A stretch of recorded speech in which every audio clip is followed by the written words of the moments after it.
Саламатсыздар ма? Ең оңай және тез дайындалатын салат түрін дайындаймыз.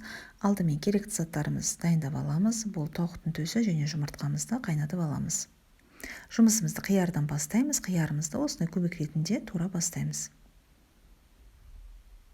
Барлық масалықтарымызды осындай үлкендеу ыдысымызға жия бастаймыз.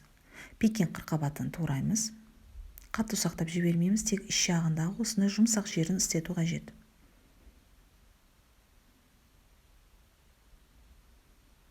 Тоқтың төсі қайнаған, дайын болған ет міндетті түрде тұзды суға салып қайнату қажет.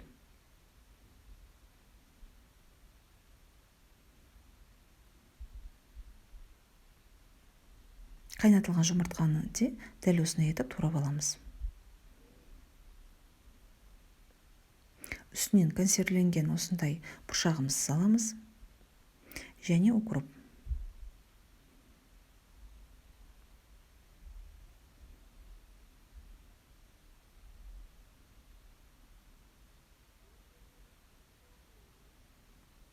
Үстінен шамамен 2,5-3 қасық майонез салдым және жақсылап араластырамыз.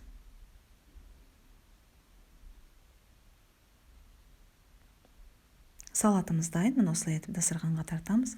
Өте дәмді және тез дайындалады. Сіздермен бірге болған Диана. Ас болсын, сау болыңыздар.